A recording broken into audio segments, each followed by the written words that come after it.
मेरा प्यार भरा राधे राधे, जय माता दी।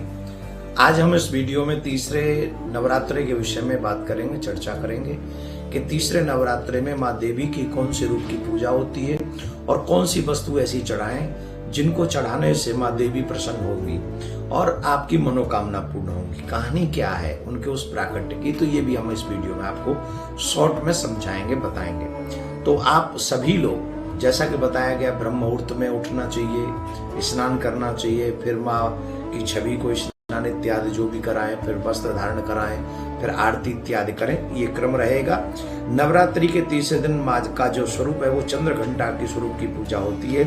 देवी का यह स्वरूप तपे हुए स्वर्ण के समान कांति में है, चेहरा शांत है, सौम्य है और मुख पर सूर्य मंडल की आभा छिटक रही है। इतनी सुंदर है माँ चंद्रघंटा। माता के सिर पर अर्ध चंद्रमा मंदिर के घंटे के आकार से सुशोभित हो रहा है।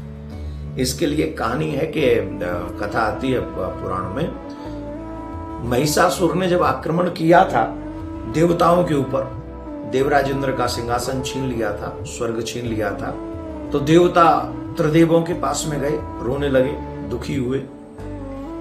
देवी के प्राकट्य की कथा है चंद्रघंटा मैया की।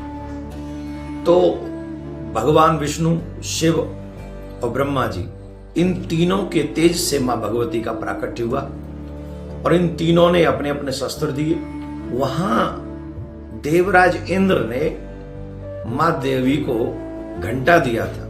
वो जो घंटा दिया है ना, उस घंटे को उन्होंने स्वीकार किया था। माता का नाम चंद्रघंटा है क्योंकि उनके मस्तिष्क पर वो जैसे मंदिर में घंटा लगा रहता है, वैसे मंदिर का सा घंटा उन्होंने अपने मस्तिष्क पर धारण कर रखा।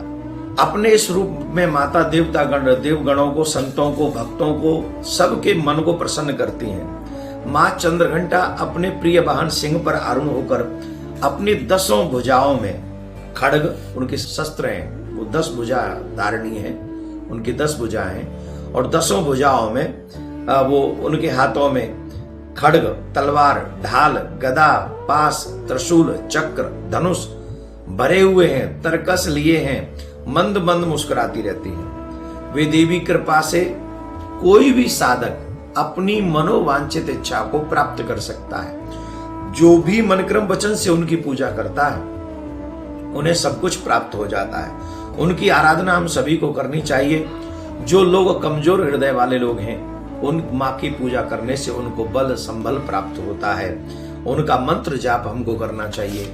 उनको विशेष प्रिय जो है वो सफेद और पीला गुलाब, अगर पुष्प के रूप में हम उनको चढ़ाएं तो हमें सफेद और पीला पुष्प उनको अर्पण करना चाहिए।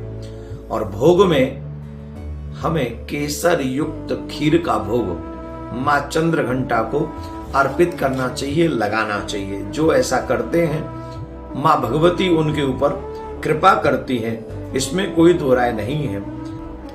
नवरात्रि के तीसरे दिन माँ चंद्रघंटा की पूजा की जाती है। यह शुक्र ग्रह की देवी मानी जाती हैं और जिनके जन्म कुंडली में शुक्र ग्रह खराब होती हैं, तो तीसरे माँ देवी की पूजा करने से, चंद्रघंटा की पूजा करने से, वो उनकी अर्चना करने से जातकों की जन्म कुंडली में शुक्र दोष समाप्त हो जाता है। तो आइए